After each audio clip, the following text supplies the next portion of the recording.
Hi friends, நம்ம இன்றைக்கி என்ன பார்க்க போகிறோம்னா சாஃப்டான சப்பாத்தி எப்படி செய்வாங்கிறத பார்க்க போகிறோம். நீங்கள் அரை மணி நேரம் 1 மணி நேரம் மாவு பிசைஞ்சு உங்களால் சாஃப்ட்னஸே கொண்டு வர முடியலையா?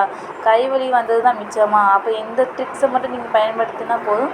இந்த மாதிரி 2 விரலில் பிக்கக்கூடிய சப்பாத்தி நீங்கள் எளிதாக நீங்கள் போட்டுடலாம். வாங்க அது எப்படி செய்யலாம்னு பார்க்கலாம். அதுக்கு ஃபஸ்ட்டு ஒரு பாத்திரத்தில் தேவையான மாவு போட்டுக்கோங்க, தேவையான உப்பு போட்டுக்கோங்க. இப்போ 3 ஸ்பூன் போல் எண்ணெய் ஊற்றிக்கோங்க. இப்போ நம்ம இதில் என்ன செய்ய போகிறோன்னா, நம்ம வெந்நீர் ஊற்றி பிசைய போகிறோங்க.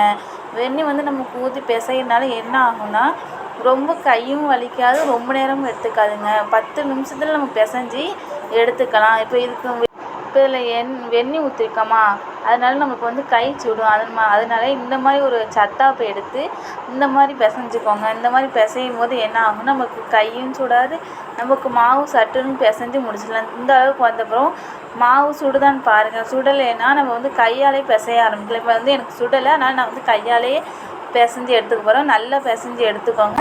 இப்போ பாருங்களேன், இப்போ என் கையில் ஒரு சொட்டு தந்த மாவு கூட ஒட்டாது. எந்த அளவுக்கு சாஃப்டாக இருக்குது பார்த்தீங்களா? இந்த மாதிரி சாஃப்டாக பிசைனா நம்ம அதிக நேரம் பிசைஞ்ச பிறகு வைக்க தேவையில்லை. அதனால் நம்ம உடனே பிசைஞ்சு உடனே சப்பாத்தி ரெடி பண்ணிடலாம். இந்த அளவு ஒரு உருண்டை எடுத்து இந்த அளவுக்கு தேய்ச்சி எடுத்துக்கோங்க. இப்போ ஒன்றா இந்த தோசைக்கல்லில் போட்டு சப்பாத்தி எடுத்துக்கலாங்க. இப்போ பாருங்கள், இந்த சப்பாத்தி ரெடி ஆகிட்டு பார்த்தீங்களா, எவ்வளோ சாஃப்டான சப்பாத்தி ரெடி ஆகிட்டு. இந்த மாதிரி சப்பாத்தி உங்கள் வீட்டில் உள்ளவங்களுக்கும் போட்டு கொடுங்க. இந்த வீடியோ உங்களுக்கு பிடிச்சிருந்துச்சி லைக் பண்ணி, ஷேர் பண்ணி, கமெண்ட் பண்ணி, சப்ஸ்கிரைப் பண்ணுங்கள்.